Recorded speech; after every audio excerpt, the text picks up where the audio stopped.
He started as an outcast, but became a king, a military genius who took a pretty small tribe and forged a massive empire.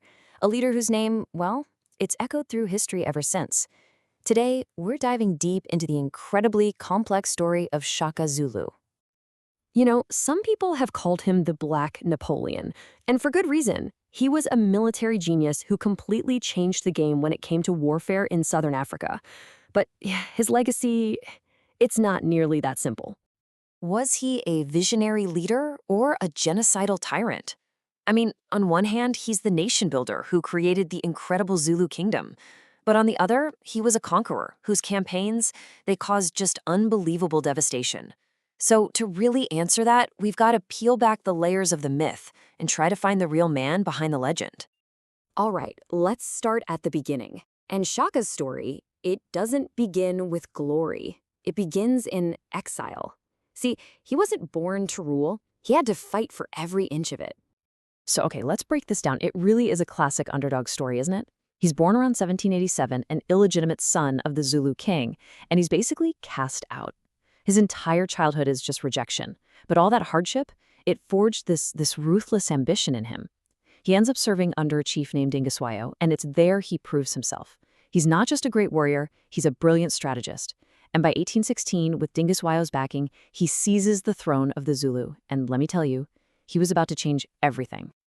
And that's the big question, right? How does one guy take a small regional tribe and turn it into this powerhouse kingdom of 250,000 people?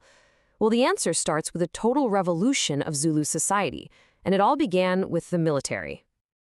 See, Shaka didn't just lead an army. He basically tore it down and rebuilt it from scratch. He created a Zulu war machine that was disciplined, incredibly mobile, and just terrifyingly efficient. So first thing he does, he changes the weapons. Out goes the old traditional throwing spear, the assegai. The kind you throw from a safe distance? Shaka replaces it with this thing called the ikwa, a short, broad-bladed stabbing spear. This was a game changer. It forced his men into brutal, close-quarters combat. And you can just imagine how terrifying that was for enemies who were used to fighting from far away. And then there's his tactical genius, which is perfectly summed up in the bullhorn formation. It's just brilliant. Okay, so you've got the main force, the chest, smashing into the enemy head-on, pinning them down. But while that's happening, two faster groups, the horns, are sprinting around the sides to completely encircle them. And the final piece? The loins, a huge reserve force, just waiting in the back to crush anyone who tries to break out. It was absolutely an inescapable trap. But, the revolution didn't stop there. Not even close. Shaka remade the entire structure of his army. He created new regiments based on age, which built this incredible loyalty and rivalry. The discipline was, well, it was absolute. You fail in battle, you die. His warriors were trained to march barefoot up to 80 kilometers a day, just to toughen up their feet. And he even had a whole logistics system of young boys carrying supplies, which made his army super fast. This wasn't just an army anymore. It was a total, all-encompassing war machine. Okay, but all this military efficiency, it came at a terrifying cost. Shaka's conquests unleashed this period of just widespread chaos and devastation all across southern Africa. It became known as the Mafeking, which literally means the crushing. Now, it's gotta be said, the exact numbers are still fiercely debated by historians, but some of the traditional estimates claim that Shaka's wars and the massive ripple effect they created, migrations, famine, more violence, led to the deaths of somewhere between 1 and 2 million people. It's just a staggering number to even think about. And as his reign went on, Shaka became more and more tyrannical.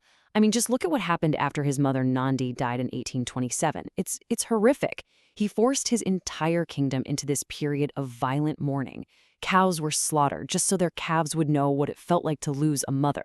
No crops could be planted. And they say at least 7,000 Zulus were executed simply for not looking sad enough. It's just unbelievably brutal. So where did this image of a monster, this pathological madman, even come from? It's a picture that has really shaped how we see Shaka for centuries. But here's the twist. As historians have dug deeper, they've realized that the very accounts we rely on, well, they're a huge source of debate themselves. And yeah, this is where the story gets really complicated. A lot of the most extreme stories about Shaka's cruelty, they come from European traders.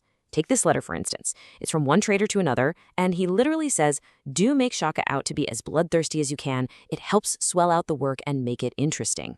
Wow. So this wasn't just about telling a good story. You could argue it was propaganda that might, help justify colonial expansion down the road. So, all of this leaves us with a super complex legacy, right? It's something historians are still fiercely debating. Was he this singular genius, or was he something else? In the end, it was the same brutality that built his empire that also tore it down. In 1828, while most of the army was away, his own half-brothers saw their chance. They assassinated him. And the body of the great king, the man who had reshaped a continent, was just unceremoniously dumped in an empty grain pit. What a stark ending. So, the question remains, how do we remember this guy? The debate pretty much splits into two camps. You've got the traditional view, the one most of us probably heard about, which paints him as this one-of-a-kind military genius who built the Zulu nation all by himself, and who is the main cause of the Mfukani. But then you have the revisionist view, which is more recent. It suggests that, well, maybe Shaka was less of an inventor and more of a brilliant adapter of ideas that were already out there. And crucially, this view argues that the chaos of the Mfukani wasn't just Shaka's fault, but was also being fueled by other major forces, like European slave trading and colonial expansion. So in the end, Shaka is just this huge paradox. He's a nation builder, but he's also a destroyer. He created this incredibly powerful kingdom, one that would stand up to European empires for decades to come. But the foundation of that kingdom was built on an unimaginable amount of violence. And his legacy, well, it leaves us with this really unsettling question that we see again and again throughout history. What is the true price of building an empire?